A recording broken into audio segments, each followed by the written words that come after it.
So I want to talk now about the 735 Slider X2. It's the latest slider technology from Alexander Karasev. When it comes, of course, it comes in a pouch, just like the we looked at with the 715. In fact, all of them that you'll get from us. Notice how we're doing this with the electrodes. We don't put it in this way. Okay, so when you take it out of its leather case, always have the electrodes facing up, and you'll find it seals up, it protects the electrode. It's a good way to protect it and keep it in good operating order. When you first pull it out, just set the case to the side for a minute, you'll notice it's got again a nice working screen here. We're not going to put any pressure on that. We're going to install the batteries and get the thing up and running, but we're going to stay away from pressing anything like this when we're taking the case apart.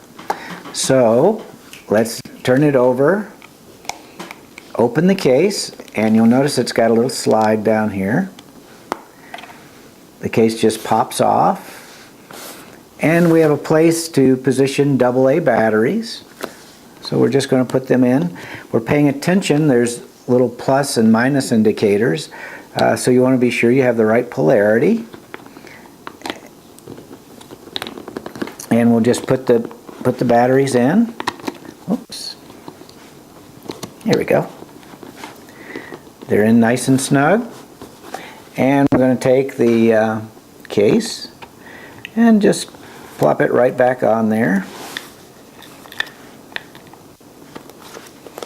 And again, it's got this little sliding portion, so we're just going to secure it. Now it won't fall off during the operation. We have a little icon for the battery, and that tells you that in this case the batteries are new. We just put them in, so it's solidly filled. That'll start emptying out and give you an indication of how much battery you have left.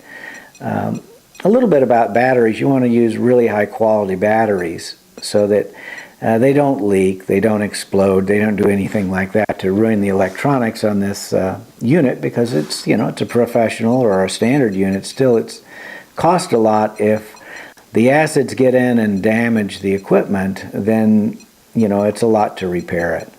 So you don't want that to happen. And if you're not going to use it, by the way, for a long period of time, take the batteries out. While it's not an airtight exactly case, still you'll have fumes, and if it leaks at all, they'd be trapped and they will eventually attack the electronics, and your device will be compromised. So we don't want to do that. So check your batteries, be sure they're in good working order. If you're not going to use it for a while, or you're flying on a plane, something like that, take the batteries out and simply install them again when you get to your new location.